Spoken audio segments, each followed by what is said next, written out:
नमस्कार मित्रांनो, स्वाध्याय अकॅडमीच्या यूट्यूब चॅनलवर मी जयश्री आपले सर्वांचे पुन्हा एकदा स्वागत करते। आपली ही जी सिरीज चालू आहे की त्याच्यामध्ये आपण आयोगाने मागचे जे काही प्रश्न आहेत 2018 पासूनचे प्रश्न आपण बघतो आहोत। त्या प्रश्नांमध्ये कुठले असे प्रश्न आहेत की जे आपल्याला डायरेक्टली स्टेट बोर्ड मधून दिसतात। ठीक आहे, आपण हा प्रश्न मागच्या लेक्चर मध्ये बघितला होता 80 संस्थेवरचा। आता पुढचा प्रश्न जो आहे तो पुढच्या प्रश्नाकडे आपण वळूया। ठीक आहे, ग्रिगोर्ड मेंडल यांना जनुकशास्त्राचे जनक असे संबोधले जाते। आता हे पण लक्षात ठेवा, बऱ्याचदा याच्यातून सुद्धा प्रश्नातनं प्रश्न तयार होतात। जनुकशास्त्राचे जनक कोणाला म्हटलं जातं? ठीक आहे, प्रश्न तयार झाला, कोण आहेत? ग्रिगोर्ड मेंडल आहेत। ठीक आहे, त्याच्यामुळे सुद्धा आपल्याला पीवायक्यूज जे आहे ते पीवायक्यूज खूप इम्पॉर्टंट आहेत, कारण त्यांनी प्रथम अनुवांशिकतेचा सिद्धांत मांडला। त्यांचे प्रयोगशाळेतील संशोधन सामग्री कोणती होती? ठीक आहे, कोणती होती? आता त्यांची प्रयोगशाळेमध्ये कशावर केले त्यांनी प्रयोग?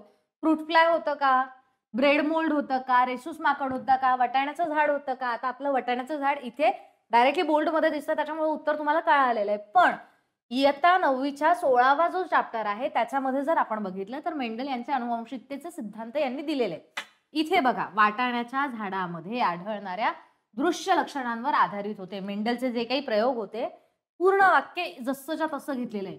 मेंडलचे सर्व प्रयोग वाटाण्याच्या झाडामध्ये आढळणाऱ्या दृश्य लक्षणांवर आधारित होते। मग एकंदरीत काय प्रयोग आहेत, कसं कसं त्यांनी केलं, मग त्याच्यातनं त्यांनी तो सिद्धांत कसा मांडला, हे सगळं आपल्याला 9वीच्या चॅप्टर 16 मध्ये बघायला मिळतं। उत्तर कुठलं झालं? मग वाटाण्याचं झाड। ठीक आहे, अशा पद्धतीने आपल्याला डायरेक्टली प्रश्न येतात। पुढचा प्रश्न आपण बघूया। ठीक आहे, एम हे मूलद्रव्य डोब्रेनियर त्रिककेमध्ये CaM आणि Ba याच्यामधलं एम जे आहे ते नक्की कुठलं आहे? ठीक आहे, तर आता 10वीचा जो आपला दुसरा चॅप्टर आहे, 10वीचा पार्ट 1 चा दुसरा चॅप्टर 10 पार्ट 1।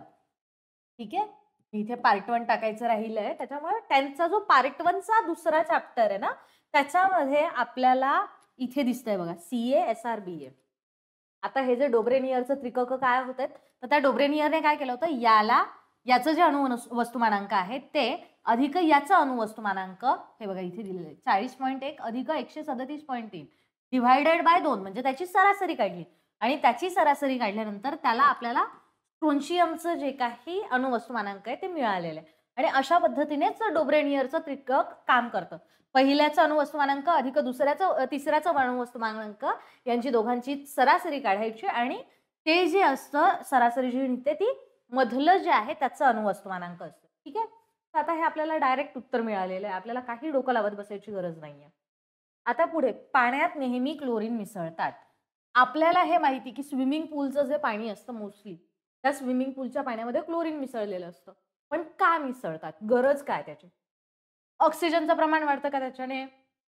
काळ निघतो का त्याच्याने? जंतूंना मारतं का ते? न विरघळणारी अशुद्धता घालवली जाते का? तर 9वीचं जे 14वं चॅप्टर आहे त्याच्यामध्ये आपल्याला बघा, पाण्यामधील जंतूंचा नाश करण्यासाठी वापरलेल्या क्लोरीन वायूचा हा वास असतो। पाण्यामध्ये जंतूंचा नाश करण्यासाठी वापरलेलं क्लोरीन, आपल्याला उत्तर कळालं।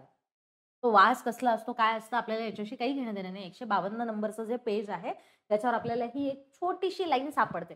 पण सांगण्याचं तात्पर्य एकच की आपल्याला बरेचसे प्रश्न, आता 2018चे कमीत कमी 12-15 प्रश्न असे आहेत की जे डायरेक्ट स्टेट बोर्ड मधून आलेले आहेत। ठीक आहे, आपण पहिल्या सिरीज पासून बघतोय, पहिली सिरीज झाली आपली, दुसरी सिरीज झाली, दुसऱ्या सिरीज मध्ये पण आपण सगळे 2018चेच प्रश्न बघितले होते। आता ह्या तिसऱ्या सिरीज मध्ये सुद्धा आपण 2018चेच प्रश्न बघतोय। त्याच्यावरून तुम्हाला लक्षात येईल की 2018च्या किती सायन्सचे प्रश्न असे होते की डायरेक्ट स्टेट बोर्ड मधून आलेले होते। ठीक आहे, आता हा जो प्रश्न आहे संप्रेरकांवरचा, जो हा प्रश्न आलेला आहे ना, खालीलपैकी कोणती संप्रेरके पिट्युटरी ग्रंथीची आहे? हा प्रश्न प्रचंड वादात येत होता। याच्यावर अगदी कोर्टात केस सुद्धा चालू होती, पण कोर्टातल्या केसमध्ये सुद्धा आयोगाने असं सांगितलं की नाही, आमचं उत्तरच बरोबर आहे। ठीक आहे, आपल्याला आता याचं जर उत्तराच्या भानगडीत न पडता आपण फक्त एवढं जरी लक्षात ठेवलं की अगदी याच्यासारखे सुद्धा प्रश्न आयोग घेत असतं। ठीक आहे, ते प्रश्न सुद्धा आपल्याला यातनं येतात, स्टेट बोर्ड मध्ये येतात। आता इथे जर आपण बघितलं तर हे जे नाव आहेत, फक्त मी आता एक छोटीशी टिप सांगते तुम्हाला की हे जे नाव आहे TSH, STH, HCG, ADH, हे सगळे काय आहे? हे सगळे शॉर्ट फॉर्म्स आहेत, ॲक्रोनिम्स आहेत। ठीक आहे, हे ॲक्रोनिम्स आपल्याला मराठीतनं कळणार आहेत का? तर नाही। मग त्याच्यामुळे मी काय केलंय की त्याच्यामुळे जे काही आपलं चॅप्टर आहे 10th चॅप्टर आहे ना 9th चॅप्टर आहे 9th जे आपलं चॅप्टर आहे त्या 9th चॅप्टरचा सेम याचा मी इंग्लिश मधला फोटो सुद्धा घेतलेला आहे. आता ग्रोथ हार्मोन, ठीक आहे, इथे बघा ग्रोथ हार्मोनचं शॉर्ट फॉर्म नाहीये, त्याला ग्रोथ हार्मोनच म्हणतात. त्याच्यानंतर याला AH म्हणतात, थायरॉइड स्टिम्युलेटिंग हार्मोन, TSH, प्रोलॅक्टिनला प्रोलॅक्टिनच म्हणतात. हे FSH, ल्युटिनायझिंग हार्मोनला पण काही शॉर्ट फॉर्म नाहीये, ऑक्सिटोसिनला पण शॉर्ट फॉर्म नाहीये, ADH, ठीक आहे, असे हे शॉर्ट फॉर्म्स आहेत. तर हे शॉर्ट फॉर्म्स आपल्याला लक्षात ठेवावे लागतात, ठीक आहे. त्याच्यानंतर पुढचा जर आपण प्रश्न बघितला, खालीलपैकी कोणती थिअरी किंवा सिद्धांत जीवन उत्क्रांतीशी संबंधित आहे, ठीक आहे. आता याच्यामध्ये तुम्हाला 4 सिद्धांत दिलेले. हे 4 सिद्धांतांपैकी नक्की कुठले सिद्धांत असे आहेत की जे जीवन उत्क्रांती म्हणजे काय, इव्हॉल्युशन सोबत रिलेटेड आहे, ठीक आहे. तर इव्हॉल्युशन सोबत रिलेटेड सिद्धांत जर आपल्याला बघायचे असेल तर 10वीचा जो पार्ट 2 पुस्तक आहे, 10वी भाग 2, त्याचं जे पहिलं चॅप्टर आहे, ते पहिलं चॅप्टर जर आपण पूर्ण चॅप्टर वाचला, आता मी पूर्ण चॅप्टरचे स्क्रीनशॉट तुम्हाला काढून देऊ शकत नव्हते, ठीक आहे, पण त्या पूर्ण चॅप्टर मध्ये आपल्याला हा एक सिद्धांत वाचायला मिळतो, हा एक सिद्धांत वाचायला मिळतो आणि हा एक सिद्धांत वाचायला मिळतो. हा ड वाला वियोग सिद्धांत जो आहे ना, वियोग सिद्धांत आपल्याला कुठेही बघायला मिळत नाही. त्याच्यामुळे उत्तर काय आहे, अ, ब आणि क, ठीक आहे. अगदी म्हणजे हे मेन पॉइंट मध्येच दिलेले आहेत तुम्हाला हे सगळे सिद्धांत त्या चॅप्टर मध्ये, ठीक आहे.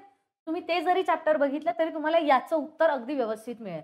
अशा पद्धतीने सांगण्याचं तात्पर्य हे मित्रांनो की जे काही प्रश्न आहेत, बरेचसे प्रश्न त्याचे तुमचे स्टेट बोर्डच्या बाहेर जात नाही, ठीक आहे. त्याच्यामुळे आपल्याला स्टेट बोर्ड प्रचंड महत्वाचं आहे. ते स्टेट बोर्डची पुस्तकं आपली वाचलीच गेली पाहिजे, ठीक आहे.